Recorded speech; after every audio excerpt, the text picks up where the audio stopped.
Hey, shalom, guys, and welcome to Wisdom in Torah Ministries. It's always nice to be here with you. Today, I have special guests, and I want to share with you what I'm learning and also the people that I'm trying to learn from in my journey of ancient Near Eastern history and also Mesopotamia history, connecting it with the Bible.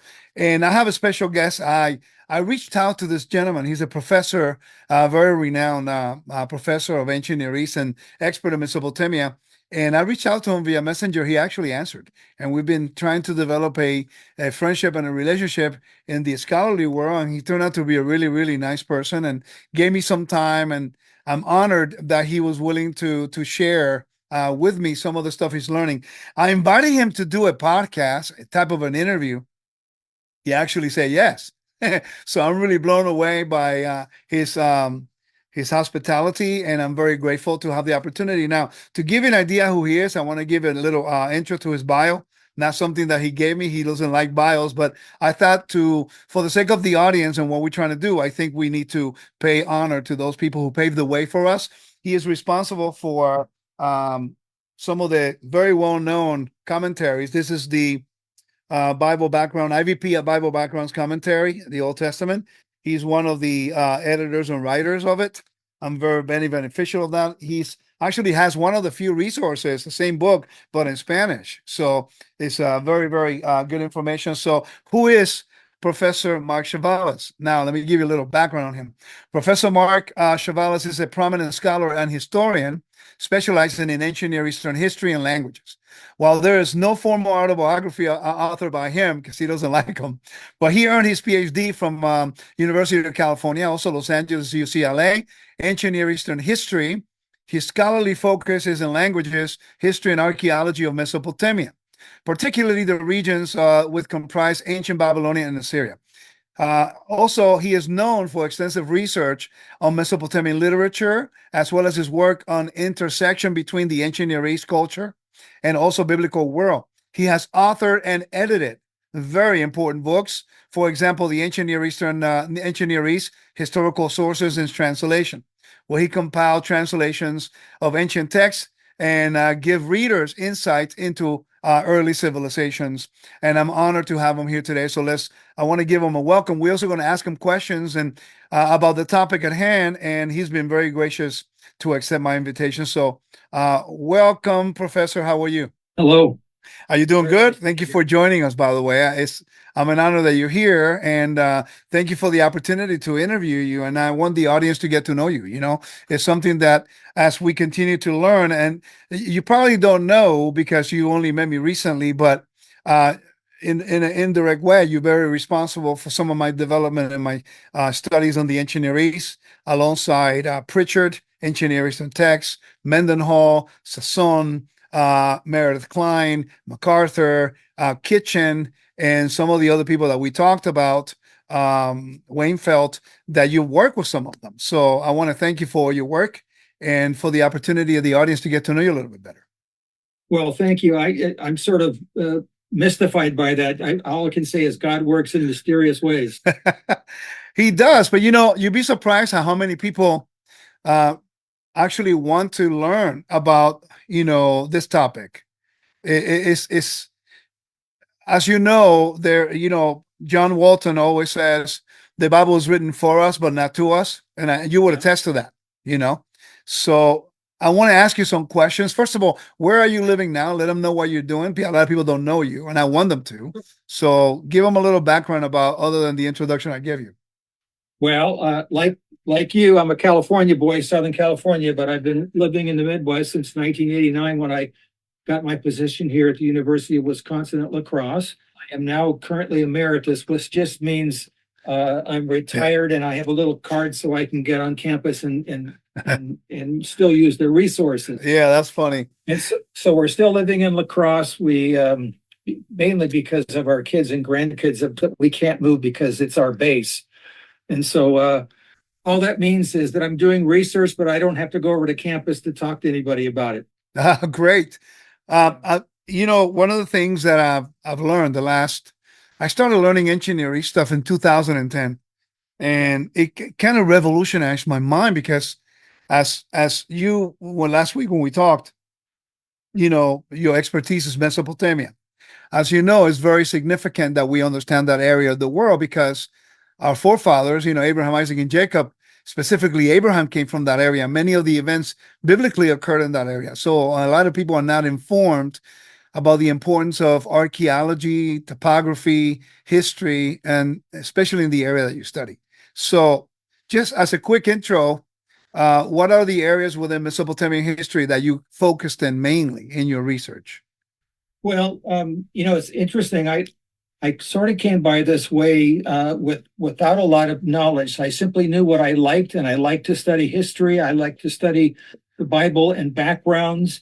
In fact, when I was being interviewed to get into UCLA, they had me being interviewed with the Greek history professor, and I kept on talking about Mesopotamia. And he says, "Well, I'm going to kick you down the hall to the Mesopotamian guy," and I really didn't even make the connection between the early stuff in the Bible until it was sort of until I was confronted with it. Right. And so I didn't do it through knowledge. In fact, if I would have thought about it, I probably would have gone to a Christian school and a seminary, but I didn't know any better. Although God knew what he was doing, because of course now I was able to teach in a secular context with a Bible believing faith. So I became so interested and enamored with the backgrounds to the Bible, Mesopotamian civilization. And a lot of it, I thought, well, this will, I think maybe being a young, immature guy, just finishing up my undergraduate, I thought, well, people will be impressed by this. And of course, it was just the opposite. You go into a room and they ask you, well, what are you studying? I said, well, I'm studying dead languages. Well, it wasn't a conversation starter. It was a conversation killer. For sure. But because of that, I continued into it and realized, oh my goodness, this really is important. I suppose it would be like, when we were younger, if your parents had a TV, it might have been a black and white TV. Right. You're not that much younger than me. But the point was that all of a sudden, you get a colored TV. You don't ever want to go back to the original. So once I began understanding the background to the ancient biblical material, I realized, wow, this is a whole different world. It doesn't mean that everything's changed. It just means it's been modified so tremendously. So, which leads to my first question that I wanted to ask you. So, what, in your opinion, what are the most misunderstood aspects of ancient Near Eastern history amongst the general public? I've been teaching this for a while, and the first year, people they thought I was nuts because I'm trying to understand the Bible from its historical context and environment, which is something that in the Western world people don't really do. So, what has been the most misunderstood aspect of ancient Near Eastern history, in your opinion? Well, maybe you are nuts for doing it, because I certainly think I am. But that's another story that we can talk about. Maybe we can get co-therapy or something. But I think what's most misunderstood is that the Bible was written in a real life context, and of course, a modern mind, and myself included, naively assumed that it was written in for our context. And I have to tell them, no, it's not. And of course, you and I were talking about John Walton and his famous, saying about the Bible written for us, but not to us, is that's really hard to cope with, because of course we're so self-centered, and understandably speaking, is that, we expect something to, have immediate impact on us. If I read the Bible, I want to be able to apply it immediately. And of course, especially with the Old Testament, that's not so simple, because it's not only written in another environment, it's written in an environment that's completely dead as a doornail to us. Right. We can look at the New Testament and we can at least see a connection between Greek and Roman times and ours, because of course we're the product of their civilization. I mean, 2/3 of English either has a Greek or a Latin root to it, and so we can go back to it and look at all our words, just like the word president or senator or whatever, and we can see a Latin root. Of course, you have to work hard to figure that out, and of course, it's easier for Hispanics to connect that, because of course it has a much more intimate connection with Latin than English does. But so that's one thing. But the Old Testament is something different. If you if you read through the Old Testament, usually people stop about halfway through Leviticus because, of course, it's like, wait a minute, this is really weird. It's different. It's all these taboos about, Yeah. menstrual issues and bodily emission, etc., and tattoos and all this other stuff. This doesn't make any sense. I'm done. There's no narrative. It's not even a story any longer, and so Right. it gets really hard. And so now I've devoted my life, at least my adult life, to trying to figure out and understand that, but more importantly, to try to figure out how to break it down for a public. And usually I found out, especially with my students, that they didn't know they were interested until they found out that they were interested. That's true. That's very true. It's happened to me, by the way. And you know how that my whole interest in this whole thing happened, which in 2010, I was trying to teach the commandments, the Torah commandments, 613 commandments. And then I got stuck in the commandment that talks about that the priest should not go up the altar with uncovered, they have to dress all the way to their ankles in the garments. And I thought that's kind of odd. Why is it a ramp? And when I began to ask the why, when, where, how come, all that stuff, which leads us into big problems. And maybe that's why you and I study this. And I decided to call one of my friends who was my Hebrew teacher at the time. And he turned around. It took me forever trying to get the answer. He literally turned around, picked up the book that I still have right over there. he goes to the page and he goes, oh, in ancient Egyptian culture, they used to do this. I'm going like, how in the world can you find that answer in 30 seconds? And it's taking me hours trying to search it out. And he said it because the Bible was written in an environment that we are removed from. And that what led me to all the stuff. With that being said, what has been, and Sumerian languages, Akkadian language, the Babylonian and the Assyrians, many people don't understand how important those languages were, specifically in the time of Abraham and the Sumerian. People don't know that Abraham was an Amorite. We talked about that, and and the cultures and the language. How much have you been able to understand the Bible based on trying to understand those languages? Well, some of them are kind of dead by now anyway, but we have evidence of that they existed. Well, I suppose I do it by way of analogy. Now, let's say, okay, you're a Spanish speaker. How about if you didn't know what the origin of Spanish was, and you find out all of a sudden, oh my goodness, there's this language called Latin that's dead. Right. And then you realize, oh, now I understand why French and Italian and Spanish and Portuguese, are interconnected, why they're similar. And then you go back and you find out, oh, this is why this word means such and such and the like. Now, it's not exactly true, but of course, the biblical, Hebrew is a Semitic language. By the way, this is simply a linguistic term. It's obviously,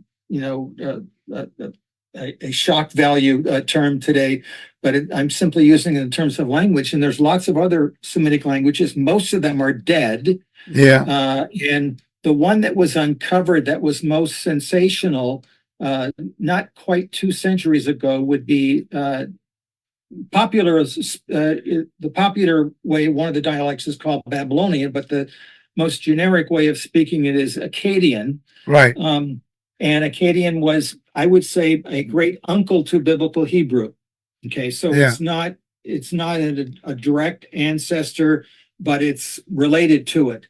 Okay, so and when Akkadian was first uncovered, they didn't really understand it, by the way. In fact, they called it Assyrian. This is why somebody who studies this is called an Assyriologist. And it sort of covers all sorts of different things, but they had a big problem. First of all, it was written in an alien script we call cuneiform. And by the way, if you think about it, any language can be written with any script. You could put Spanish into cuneiform if you wanted to. That's true. It just so happens that Spanish and English use the same, alphabet, the Roman alphabet, but you could use any alphabet. So there's a difference between script and language, of course.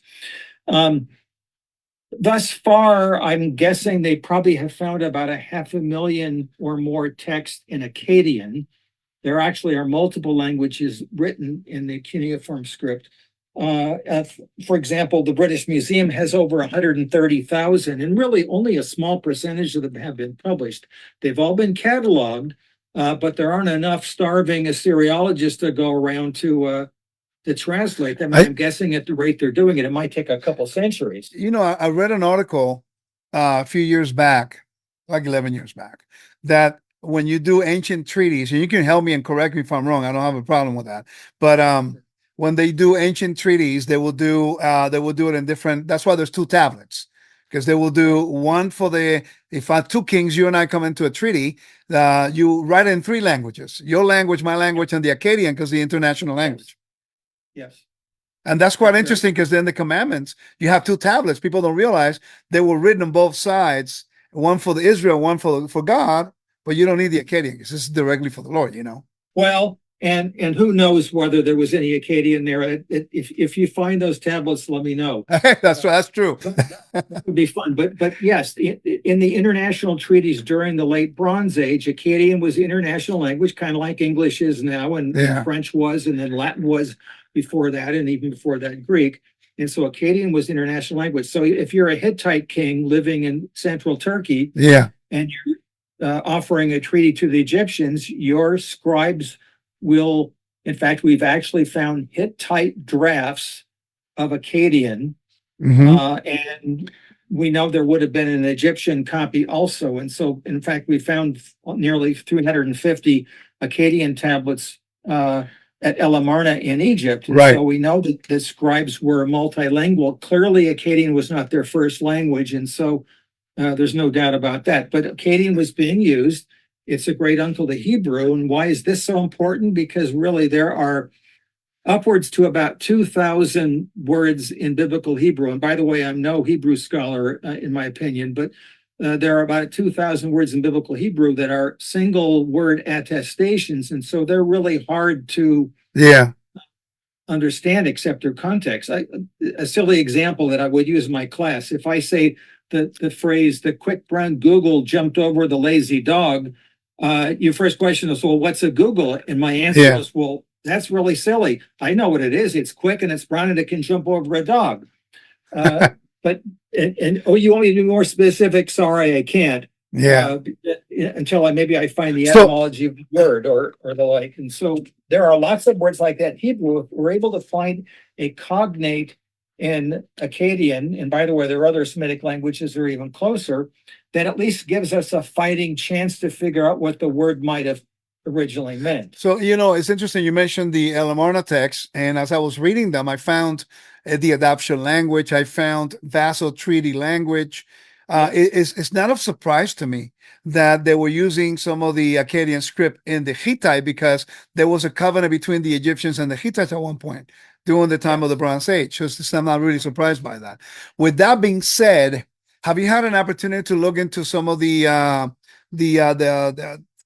documents they found that talk about the real estate price of land during the time of the Hittite kingdom? Well, yes. I mean, now here's the problem with by the way, with Hittite. By the way, Hittite, they were rather shocked. This is at the beginning of the 20th century when Grozny, who was actually working in World War I for the Germans, although he was, I guess he was a Croatian. And anyway, he was working on this material, and he was allowed to stay as a clerk working on the translation of Hittite.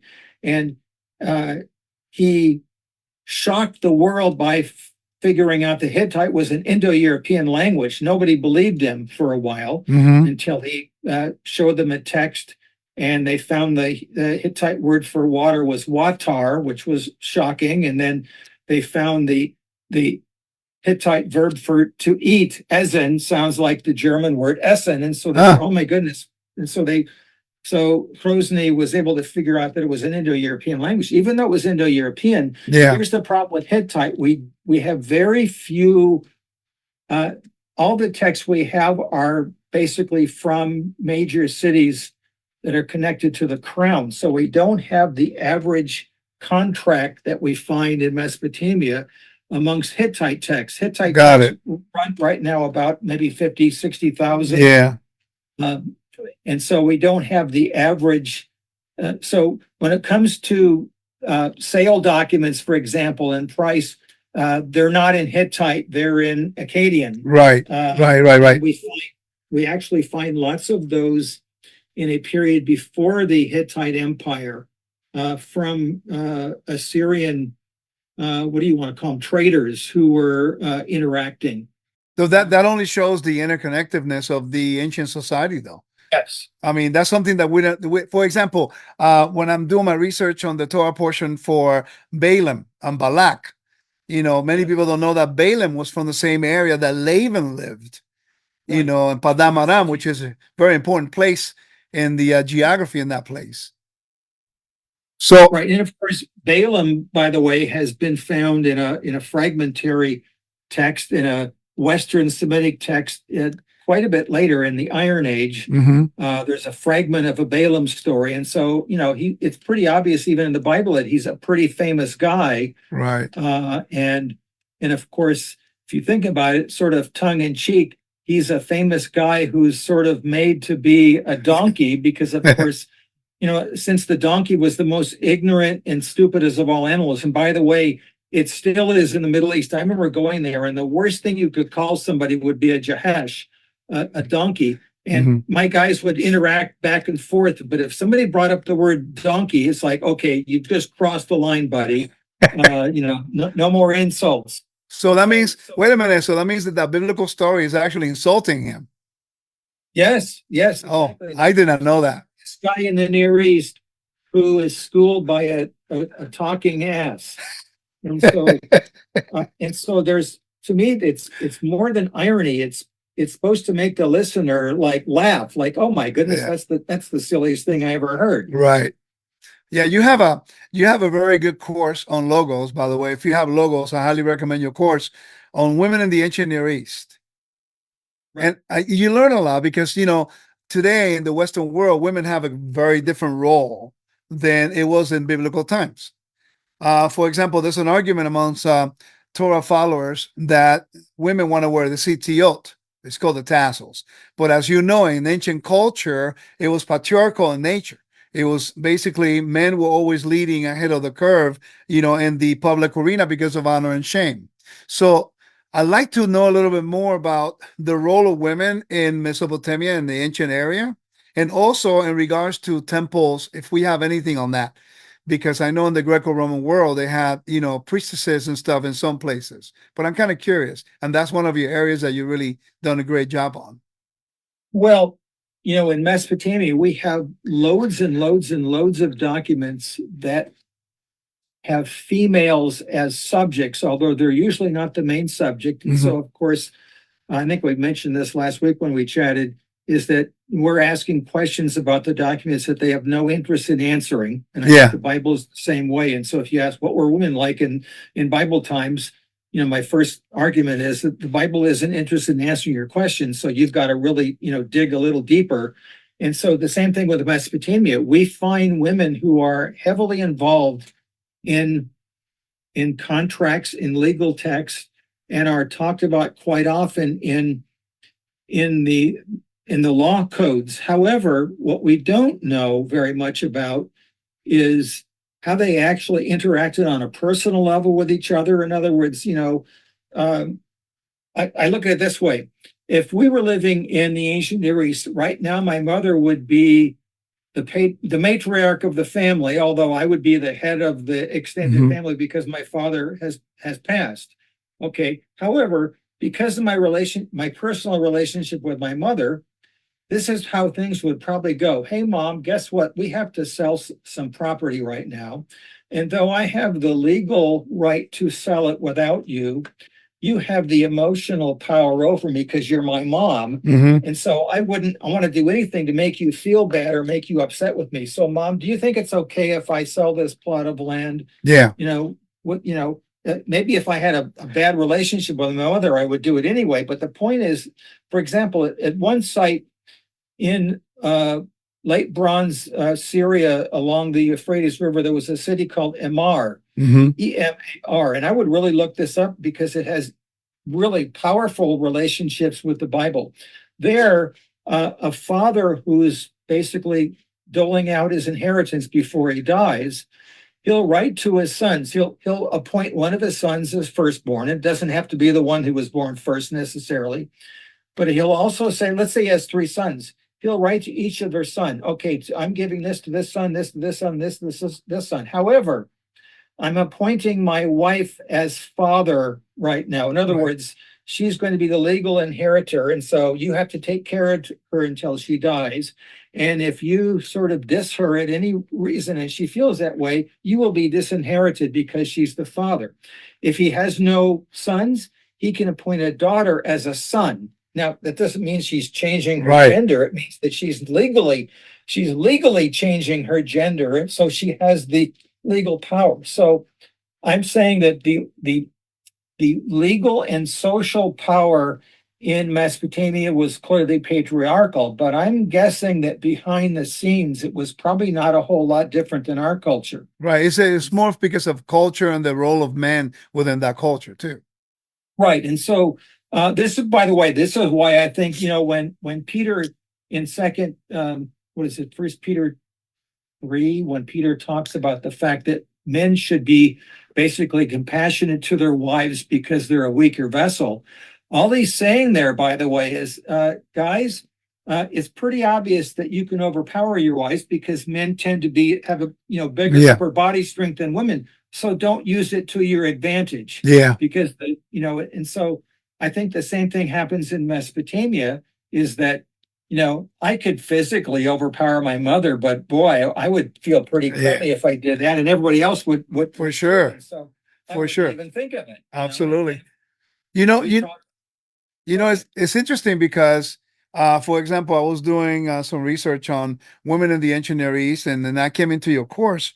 But as I'm going through it, I found the story of Ruth very compelling, because many people don't know in the Western world that a widow in the ancient world had three options: either prostitution, death, or slavery.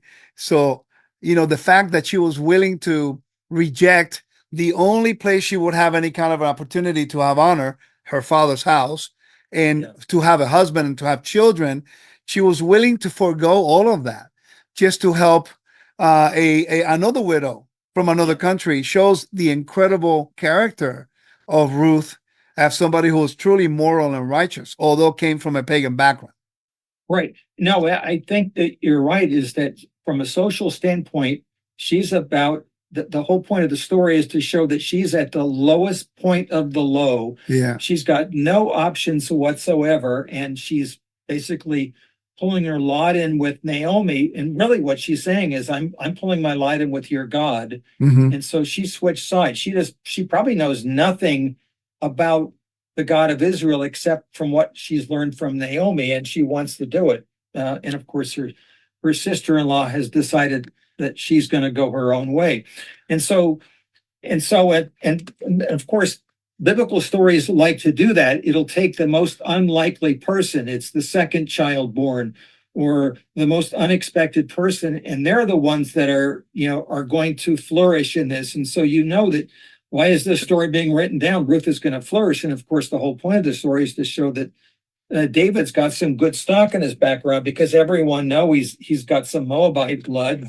It's okay, because look how good a stock is. She put her lot in with Israel. Right. She switched sides. I like the irony that the guy who's supposed to be the redeemer didn't want her because he didn't want his genealogy to be defiled. And then in chapter 4, it outlines the whole genealogy. It's like saying God is the one who gives honor for righteousness and justice. That's really cool. I have a few more questions that I want to ask. And I really appreciate your time. I enjoy our conversation because, I really truly believe that in order to understand the Bible better, we have to put ourselves in its cultural environment. And I think you would attest to that. So with that being said, in Exodus chapter 14, verse 1, it gives us a very interesting story, how God tells Israel and Moses to go by Pi-hahiroth, to be right next to Baal Zephon by the sea. And many people don't focus much on that verse, but that is a very significant cosmological type, cosmic battle thing, that if we go back to the Epic of Gilgamesh and also Tiamat and Marduk and Baal and Yam, it will make more sense what the message is trying to convey there. What is the benefit, in your opinion, in understanding the myth of Mesopotamia and contrasting them with the biblical narrative, and also when they're heading to Canaan. Well, I think it's kind of like when you're watching a movie or something, is that since you're born and raised in this culture, you already understand little ins and outs. And so if the producer decides to put a little blip in here, or if they want to make you think about a presidential candidate, they'll have somebody come in with wavy hair or whatever, oh yeah, clearly that's supposed to be Donald Trump, or maybe somebody comes in who looks like Uncle Sam. So you'll know, oh, they're doing something that connects to the American myth or what have you. And so, oh yeah, I recognize what they're doing, but an outsider, of course, would have no idea what they're talking about. Right.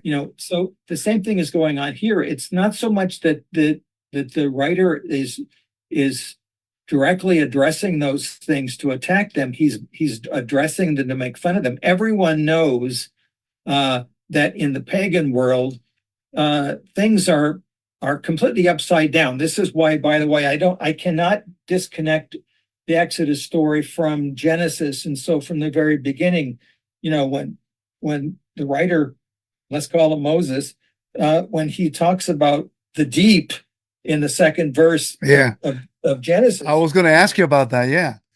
That word tahom is clearly connected somehow to the word sea in the early Ugaritic text, which is Canaanite Tamtu, but it's also ultimately connected to the personal name Tiamat, who was the creation goddess in Mesopotamia. Although when I say creation, I'm going to put it in quotes because, of course, matter is eternal.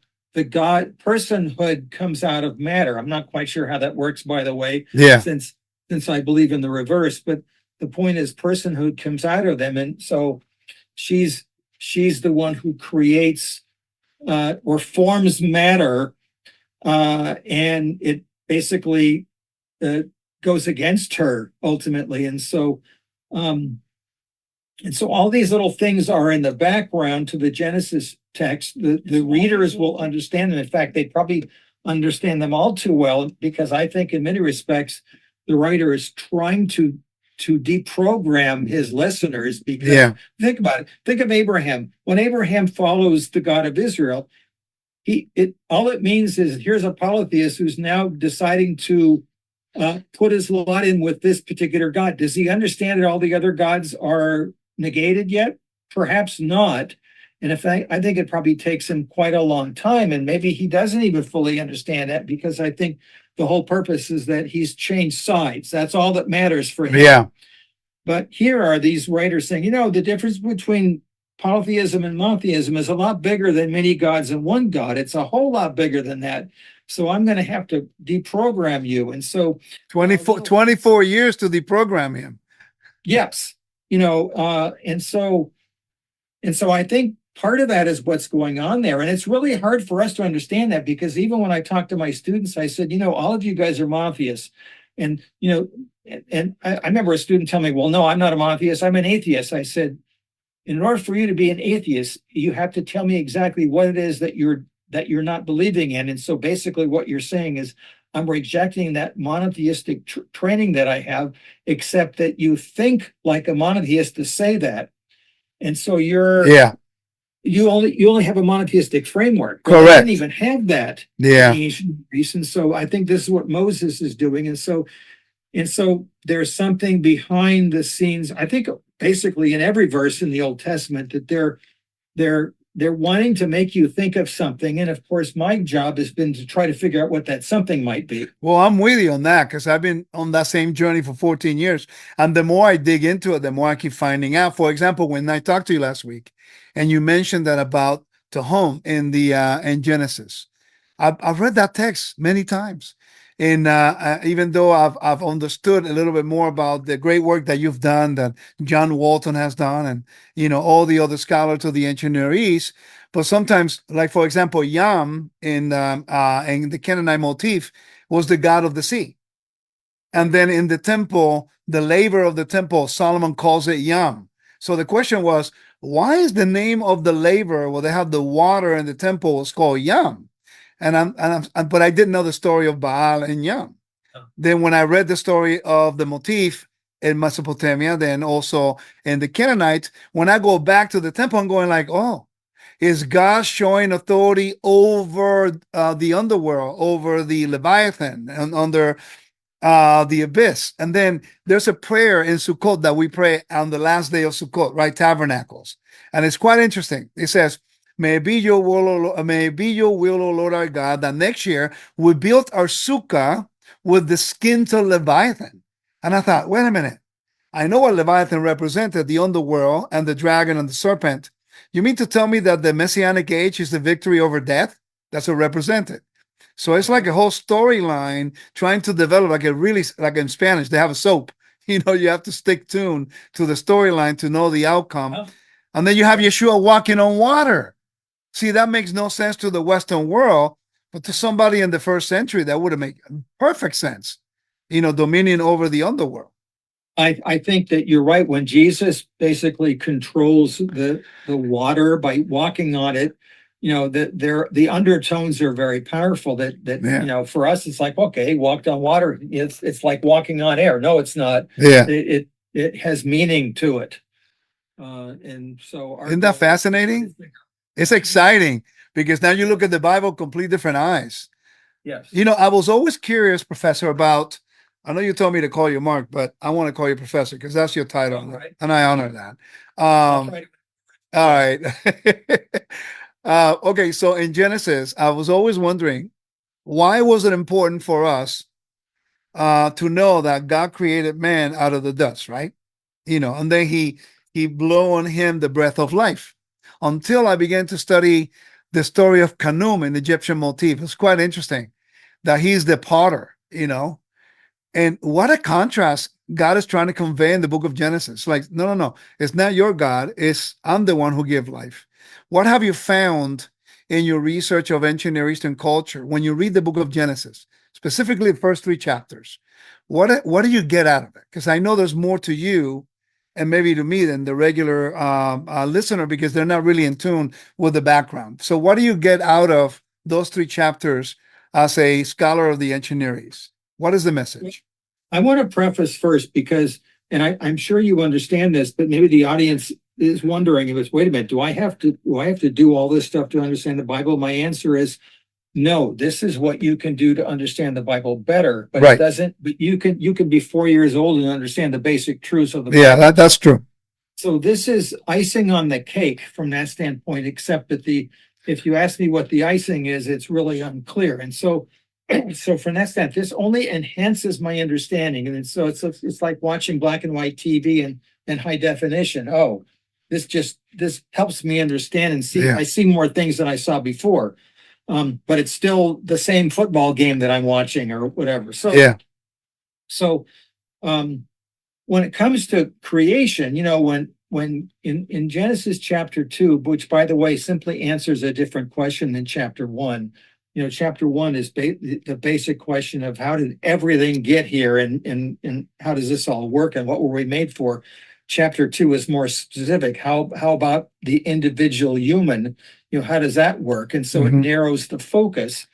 And the fact that God makes the Adam out of dust, which is the most inconsequential and dirtiest thing, and of course, you know, that's the thing that's on the bottom of your feet. Yeah. And so for God, basically, God is making fun of the rest of the ancient Near East. I'm going to make him out of the most inconsequential piece of matter that there is, dust.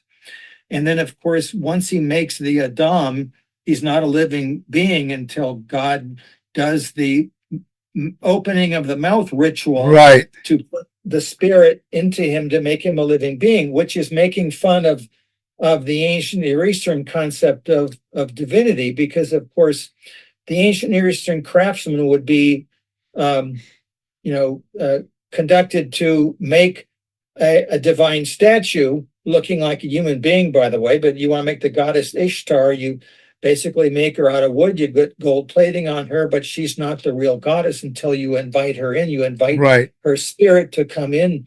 And so this is basically saying, well, God could do the same thing. He'll just take a piece of dust and and do the same thing and make it into a living being. And of course, then the human being is called the image of God, which in my opinion is a lot more mundane than we give it credit for. It's actually simply means the word in Akkadian, Idol. means statue. Yeah, it's idol. Yes. And so what it, and of course it'd be like Sargon going into a country and, well, all right, now I've conquered you, I'm leaving, but I want your tribute. So I'm going to make a statue of myself. So anytime you think about rebelling, you're going to look up and see my stern face staring at you. Well, that's what we are. We're God's representatives, except that we're animate, right? Real, and so it doesn't mean it doesn't necessarily mean we have all his qualities, but of course we do, because the next word, likeness. But the point is, we are representatives of the divinity on the earth. In fact, my colleague Mike Kaiser, he made up a word in English, imagers. Oh, by the way, I'm glad you asked that question. Yeah. Because let's go on that thread a little bit.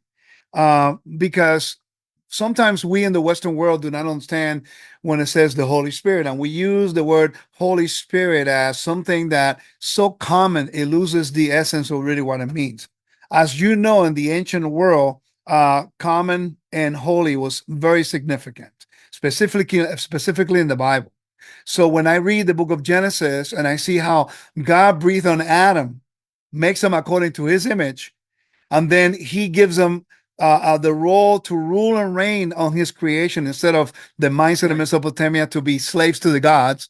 What a contrast, my Lord. And then put his Holy Spirit in it to set him apart. Talk about a complete distinction. That's why idolatry is such an abomination of God. They're rejecting God's gift to serve and to worship something that can do nothing for them. Well, and it's even more ironic than that, in my opinion. Think about it. If you put it in the context of Moses writing this to Hebrew slaves, they're thinking, oh, that's really cool. So we're all kings. Well, do you see my chains here? That's pretty funny. Yeah. Of course, he's saying you weren't made for this. You were made to be, royalty. Right. And of course, in Mesopotamia, it's just the opposite. Human beings were as an afterthought to basically do all the dirty works the gods didn't want to do, like feed themselves, dredge canals, water, build temples, etc. And so if you think about it, in many respects, it changes the anthropological self-esteem to being the lowest on the totem pole to being the highest on it. Raising the level of honor was huge. So with that being said, let me ask you, I read this and I want to validate it. Okay, so in the New Testament, it says that through Yeshua, the Messiah, Jesus, we are now made a nation of kings, right? And priests. Now, what I found, and I'm glad that you're here, maybe you can help me or redirect me to somebody who has the information. But I read in an article, and I can't remember, that in the ancient Near East, specifically in Egypt too, they believed that kings, princes, and priests were the people who only can hear the voices of God. That's why they have mysteries. Then the people who didn't have access to the divine. Only those people did, according to them. Now, it's interesting that when in the story of Joseph, I always wondered why Joseph gave, Pharaoh gave Joseph a woman of high status as the daughter of a priest. I'm thinking, wait a minute, he's a slave. Why is he give him a woman of such high status? Then when I read this article, I went back to the story of Joseph, and I'm glad you're here with me so you can help me validate this. But when Joseph speaks to Pharaoh, he uses very peculiar language. He's saying, my God has shown you, immediately identifying himself as a priest, although he never said he was a priest. So his wife that Pharaoh gave him was according to his same status. Is that correct? Looking at this, I'm gonna guess that could be true. I don't know enough about the Egyptian context to be authoritative on it at all, but I would say that in Mesopotamia, it's pretty much democratized that you, in other words, if you are a prophet, and by the way, our prophetic texts are only found in two different periods in Mesopotamia. This is by accident. One is Old Babylonian period, Mari, which is roughly the Abrahamic period. Right. And it's only a period of about 20 years, and we have people who have prophetic oracles. And by the way, we're never told why and how a particular person is able to have an oracle. Although, for example, if you're a man or a woman and you've been sanctioned as a prophet or prophetess, then you'd have your union card that you can actually go into the temple. And what do? You probably take something, you lay in front of the god or goddess, and you fall asleep, or you get induced to fall asleep. And then when you wake up, you describe the contents of the dream, usually to the monarch. And it's, by the way, often very political. And it's the same thing that happens in the Neo-Assyrian period. And so it's roughly analogous to the Bible, except in the Bible, of course, it seems like anybody, Tom, Dick, and Harry, can have the prophetic oracle, and it's usually the last person that you expect. You think about it, Moses is the last person you expect, and he argues vehemently against, his vocation that God gives him. Right. And so there, it's using individuals that are just sort of minding their own business, that are unexpected. Of course, this is what God always likes to do, is to use the unassuming person. In fact, even the nation of Israel is the most unassuming nation, on the face of the earth. This is why God takes them. And so, it in many respects, and of course, the ideology is that all humans are ultimately in leadership. And so even the ones who are on the lowest totem pole, in the totem pole socially, are used by God. In fact, they're the ones that are usually used, because then you have no excuse but to believe, because, this isn't royalty. This is, the average person. And so this is why women are being used rather indiscriminately, it appears. In Mesopotamia, we do have female prophets, and also, by the way. And so it seems put it this way, the outer markings of Israelite culture look Mesopotamians, but when you start scratching the surface, you find out that they've overturned everything, because the meaning behind their customs are very, very different. That's really hard to understand, by the way. You have to dig and dig and dig. Yeah, one of the areas, and I'd like to expand a little bit more on this particular line. When I began to study on the priesthood, because I focus on the temple a lot, and I noticed that in chapter 20 of the book of Exodus, chapter 19 of the book of Exodus, after the Lord says, if you obey my covenant, I'll make you a holy kingdom, a nation of priests. And then all of a sudden now everyone hears the voice of God. That would have been a shock to them, knowing that their level of honor was raised from slaves and marginalized people to the status of priesthood. And it would have scared the living daylights out of them, really, now understanding the culture. Yeah, no, exactly right. It's so shocking to them, because of course, our culture, at least socially speaking, is supposed to be completely democratized. In other words, at least in theory, everyone should have access to every service, and everyone should be able to, to go to Harvard if they want, or whatever. Right. But we know in reality that that's not necessarily the case. There's no taboo against it, but somebody who's from an unfortunate background probably has to work a lot harder to get that point. Now, here we are in ancient Israel, and everybody has access, all at once. It's like, wait a minute, how does this work? Yeah, especially oppressed people who basically were in exile. Man, I'm so happy to do an interview with you, because I had all these questions. I've been studying here. People know me, that they know that I focus a lot on this topic. And I had one person a long time ago. He called me. He said, man, I'm praying for you. You're going crazy, man. I mean, what are you doing? And I said, look, where did you go to school? And he told me, I said, did you study ancient Near Eastern hierarchy or covenants? And he said, well, yeah, in college I did. I said, do me a favor, go back 30 days, go back and look at the structure and connect these verses. I gave it to him, and tell me if I'm crazy. For his credit, he called me back. He goes, I never really thought about the Bible in this context. I said, why not? It's written in the environment of that people. With that being said, all right, so you have in John 1:1, people argue about, the identity of Messiah, but that's not really, I know he's pre-existent and divine. That's not the point. But the literary genre that John is using is very, again, I have to be careful because people cannot handle sometimes when we try to make a contrast. When I go back to Genesis and I see how God breathed on Adam to be his spokesman and to rule and reign for him on the earth, everyone can agree with us, scholars do. Then I read John 1:1, it's like going back to Genesis, kind of basically saying that Yeshua will become the one who will speak on behalf, like Moses. Remember Moses? But my lips, I have uncircumcised lips. That's like Right. the water, the opening of the mouth ceremony. Give him the authority, correct? Yeah. No, I agree. Now, of course, though I have theological beliefs, I'm not trained in it, and so I try to avoid theology as much as I can in terms of speaking authoritatively about it. Yeah, gotcha. But I think that you're absolutely right. Is that the irony about Moses that he refuses at every point, even with the staff. You think about it, the prohibition against magic in the original world in the Bible is not because it was false. It was because it wasn't false.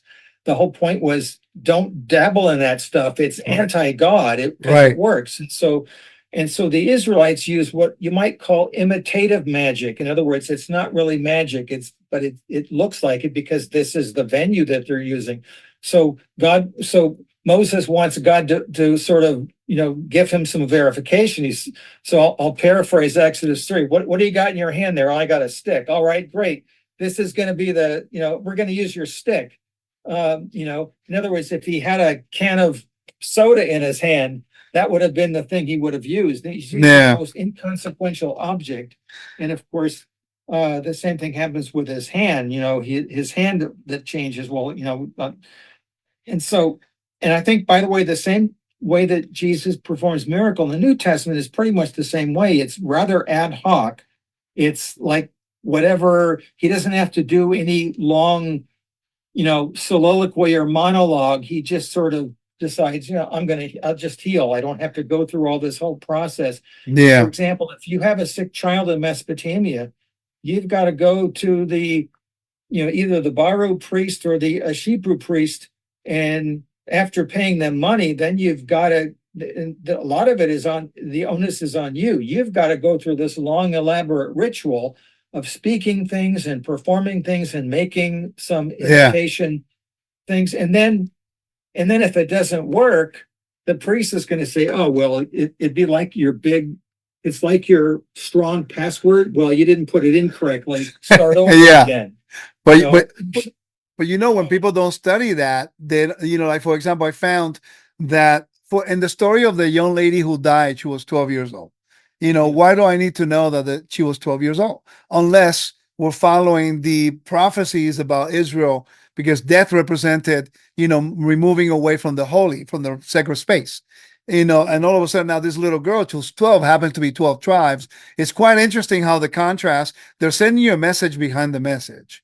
So I want to ask you a quick question about I've been asking me all kinds of questions. But I've been teaching a lot about royal messengers. I have one book here about royal messengers in the ancient Near East. And I know that royal messenger is very important because I believe, based on what the Bible tells me, that Yeshua, one of the functions and roles and purposes was to be God's royal messenger, like Moses was. And what was the focus of, if you studied it at all, about royal messengers in Mesopotamia, if any? Well, but it's interesting that the word for the messenger in Akkadian is Mar Shipri, which literally means son of the message, son of the handwritten message. Nice. And they're a good messenger is the one who would go and speak the words of the king exactly in the way the king wanted it to be spoken. Okay, so the messenger themselves is de-emphasized, I suppose. And so, if I come to you, so if I'm the Babylonian king and I want to interact with the Egyptian king, chances are we're never going to see each other. And let's say we want to exchange our daughters for, marital alliance. The only one who can do it is the messenger, because they're going to travel all the way from Babylon to Thebes. And so in that doing it, basically the messenger has the voice of God, or I'm sorry, the voice of the king, Right. And he's speaking as if he is the king. Okay, so he's not just the spokesman. He probably is like a cupbearer who is like second in command, or at least, he's supposed to be like Secretary of State or something. Like, that this guy's, he's doesn't just have the ear of the king. He's got the mind of the king when he goes through there. And so I think that makes perfect sense that Jesus would be in the same way. Now, of course, we know that it's even deeper than that. Not only is he the spokesman for the king, he's the king. Yeah, but so incarnate. So let me ask you a question.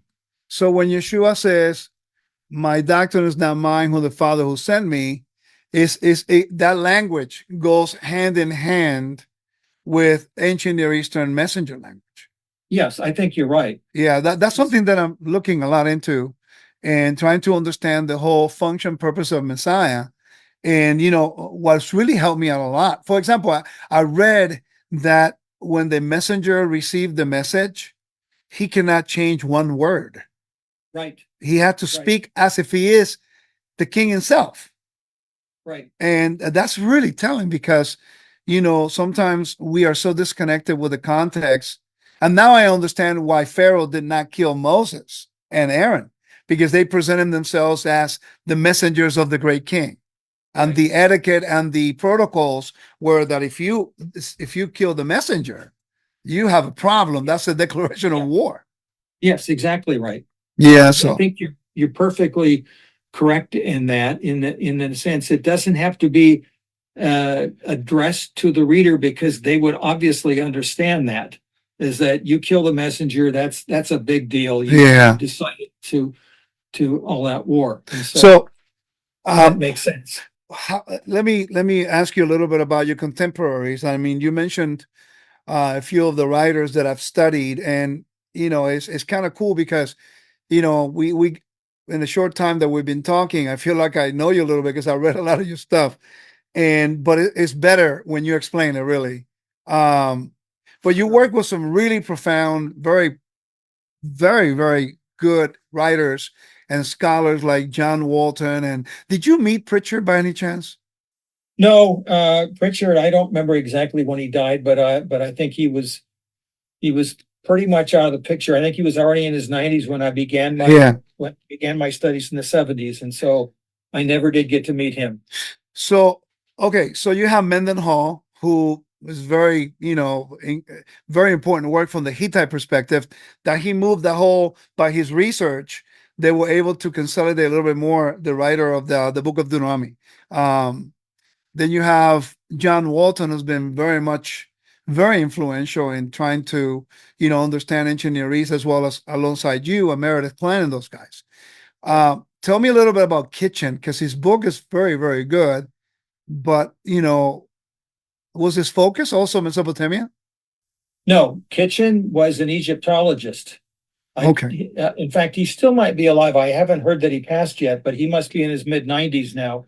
Yeah. I met him once or twice. Absolutely brilliant man.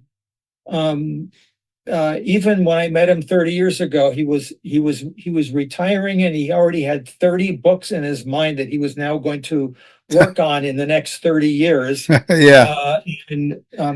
But I guess my only caveat about him is that he is almost like he's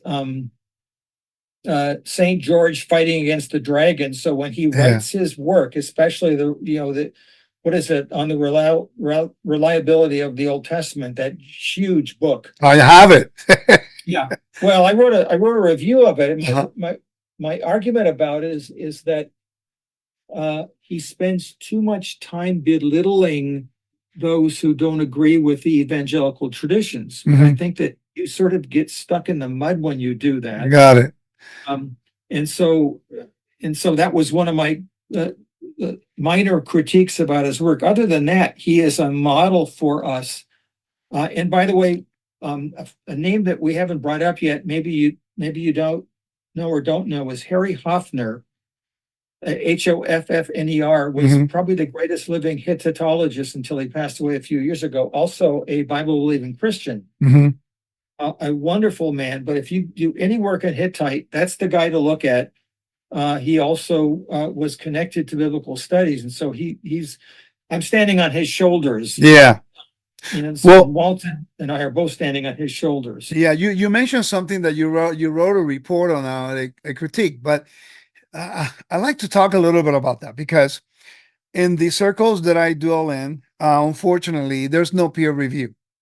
Um, and what I read, and everywhere I'm reading, every time, there's a level of respect between scholar and scholar, and you Yeah. can present your information in a peer review. And I had to learn to do that. So to the point that now, I mean, nobody likes to be criticized for a particular point, but I think what I'm learning in the scholarly world is that there is a way of doing it that is respectful based on the work, not on the person. Yes, And exactly. I so really appreciate that. And I think that's something that we can learn from the regular believers that not necessarily dwell into the scholarly world, that you don't have to be a scholar to disagree with No, somebody on the information, still respect the person. that's exactly right. And And it's tough because we were sort of trained that way at the beginning.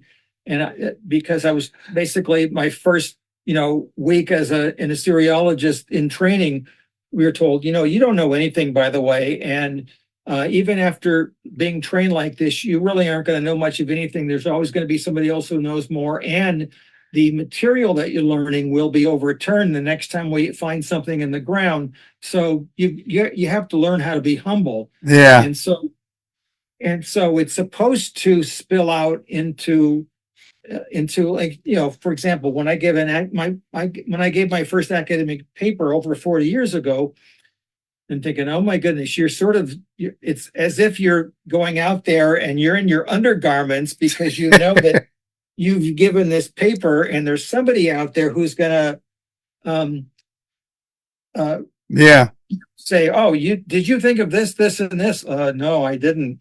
And the humble way of saying it is, "Oh, thank you so much for helping me. I didn't think of that. I'm going to go back and think of that." I remember the first time I did a paper in a very difficult Akkadian root that had a connection with the Bible. The foremost legal scholar in the Mesopotamian world, Raymond Westbrook, was in the audience. oh, Westbrook, he was in the audience. I said, why is he here? Oh, this is terrible. And so I gave my talk and I'm Yeah, thinking, this is way over my head. Oh my goodness, he's going to destroy me. He stands up. I'm thinking, oh my goodness, I'm dead. He says, I think you're right about this. This is really great. I hadn't thought of that particular issue. And then he came up with me afterwards and said, if you didn't think of this, you could, he gave me all these pointers. I'm thinking, yeah, oh my goodness, that's how I want to be yeah. to everybody else is, in many respects, it's really, if you think about it, these are Christian virtues that you should be using. Well, I would like you to treat me the way I want to, that I want to be treated. Is that in humility? Oh, had you thought of this? yeah. Maybe, maybe you could be wrong about this. It's And it's not hard. it's It's not hard. easy. It's not easy being wrong, and that's why I got my teacher 14 years ago. He's a former expert on the temple, and I've been focusing with him for the last 14 years. And the great thing is that the more I talk to him, I've been able to share with him some of the ancient Near Eastern contrast to the holiness of the temple, contrasting it with ancient Near East. A lot of Mesopotamia comes up, and the great thing is he looks at me, he goes like, I didn't think about that. And that's that and I love that because now it creates an exchange of areas that I need and areas that maybe he's not focusing in. And it's not like he wants to be an expert on that, but at least it complements. So Yeah. every time we study together, I could present a thesis to him. He'll listen to it, and I love him because immediately he goes, "Hey, by the way, let me show you a few verses that supports what you're trying to say." And unfortunately, it's hard to find people who are willing to have those conversations because it's difficult to admit when you're wrong. And I had to learn the last 14 years that I've been wrong before a lot and I'm still growing. And by the way, that's one of the reasons why I want to connect with you because if I have a question about Mesopotamia, I have direct access now. Thank you for me to ask you. It's one thing to read it, but then going to the person who wrote the article, it's like you can point me in Yeah. different directions, and I'm very grateful for the opportunity, really, and I'm honored. It's my pleasure. I'm more than happy to continue this up as long as we get to talk about baseball once in a while too. Oh, we will for sure. We'll do that. See, I found out that you like baseball, and I was a baseball player professionally. Yeah. Except that I look a little different now than I did when I played. Thanks for mentioning that. By the way. It's only been like 30 years, you know. Yeah. But we can definitely talk about baseball, and I'm looking forward to maybe get to meet you and talk a little more. And I'd like to ask you one more question about a writer that I have down there. Sure. His ancient, what's it called, civilizations of the ancient Near East, Sasson. Oh yeah, Sasson. Sasson, thank you. Sasson. I mean, I read those big old books when I was doing, oh my, that was a lot of information. I don't remember half of it, but I tell you, tell me a little bit about him. Do you know him? I do. Yeah, I mean, his work is so really impressive. What he did. I love that man because first of all, he's very personable.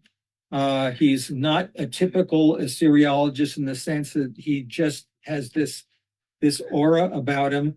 As when he's about, I don't know, 12 or 15 years older than me. And so in many respects, when I first started going to conferences 40 years ago, he would take some of us under his wing and say, oh, I mean, he would come down to our level because Yeah. of course we're nervous. Oh my goodness, this is Dr. Sasson that we're meeting. Yeah. He says, oh, come on, boys, let's go to lunch. And he would talk and he would interact with us on an equal level. But he's so brilliant because he's one of those Assyriologists who's and of course he's a biblical scholar, but he's also expanded into literary theory and other areas. In other words, he's a very well-rounded person. So he's able to bring a lot of other disciplines into his work, and he does it quite often tongue-in-cheek. And so I really like his material, and I will interact with him occasionally. I remember years ago, I was doing a Bible study on Jonah at my local church, and I was using Jack's commentary on Jonah. Mm-hmm. And I don't even remember what the topic was, but I brought up something that he had mentioned in his book, and I talked about it to class, and it was very meaningful to the class. So I wrote to Jack and said, hey, Jack, do you realize that I just used your commentary, at this very mundane level? And he wrote back, he says, you can't believe how much this means to me to know that, he's Jewish, by the way, and he's personal. And so, but he looked at, in fact, he's an Iraqi Jew. Yeah. And so, but he wrote back and said, this is a personal level. In other words, I wasn't just writing to him to talk shop. And recently, I might mention this to you. I don't know if I was talking to somebody recently. He has a list server, by the way, called the Ancient Near East. And in fact, you might want to look this up and join it because you get all sorts of news information. Okay. So just Google Jack Sasson Ancient Near East. Okay. Whatever. And if you can't find it, just connect. Well, I wrote to him and said, hey, Jack, I've got a new email. Can you put this in? He says, oh, yeah. And then he says, hey, what are you up to? And I told him I'm recently retired. And he says, well, how old are you? Because, of course, when you're talking to somebody younger, you always keep them at that age. Yeah. I said, oh, I just hit 70. He says, oh, you're an infant. How old is he now? Well, he's in his probably early 80s. Oh, I'm hoping that hopefully I'll be able to meet him someday and get it. So his book has been tremendous. He's an accessible person, by the way. And so I can't speak for him, obviously. Yeah. But he writes back. And so anyway, in other words, he's a very special Mesopotamian Near Eastern scholar who has a very human face to him, and he's not shy about allowing it to come out. Wow, that's great to hear. Because I remember when I got the volumes, I was just starting, and I was looking for credible information on the ancient Near East. And John Walton, you came on, and then Meredith Klein, and also Sasson, right? So I got it. And when I began to study, when I got the books, I'm going like, am I going to be able to get through all of this? But let me tell you, when you go through it and you start paying attention to some of the little details, it's amazing the amount of information that we need to learn about the Bible that we don't know. It was really, really amazing to me. Professor, I'm so grateful for the opportunity. I hope that we continue to do this more often. Maybe in the future we can do like one topic and then talk about it instead of so many questions at one time. I think the audience, it would be great if they get to know you a little bit about some of the information you got to offer, because it would only help us and it would enhance our understanding of the Bible, specifically the life of Abraham, Isaac, and Jacob. They lived surrounded and influenced by that particular, specifically also Israel when they went to Babylon and Persia. The whole area is important. So, where can they find you? Are you connected with anything? Are you teaching anywhere now? Enjoying retirement? Is that it? I'm officially retired, but of course you have my email there, so I'm always happy to have people email me, so that's no problem. So in a sense, I've thought really a lot about, all right, what do I want to do in retirement? And sort of things have been dropped in my lap. I've decided, all right, this is type of a ministry. I want to be able to expand into a public audience and simply like you to make these type of things accessible to the public. And of course, I would have no access to a Spanish speaking public like you do. And so it's like I'm quite bewildered by this. And so all my students know you. They know the book. I mean, I recommend it every time. So that's bewildering to me, of course, because they translate that book into Chinese, into Arabic, into other languages too. And I'm thinking, okay, I had nothing to do with that. That's great. Yeah. So really, I'm students can interact with me on an ad hoc basis, and so they can have the same type of random questions that you might have. And I'm, in other words, this is what I consider my ministry, right? Yeah. Sort of like what happens. Well, I'll tell you what, man, I really appreciate you giving me the opportunity, and I love to learn from you, and I would love to do more research. I mean, I decided 15 years ago that this was the journey I was going to go. I went back, got my bachelor's in engineering. I want to continue to pursue my education, and if with your help, I know I'm going to be able to be. The good thing about having you as a resource directly is like last week, you gave me an article and I read the article, and I had 3 of my students read it with me, by the way, because of peer review. I want to make sure that we go on the right path. Sure. And, it's great because you say, okay, this particular writer is the authority on this area. So you're really helping me really narrow down the options. Sometimes we get lost in all the books, and, and I don't want to do it like that. So I really appreciate it.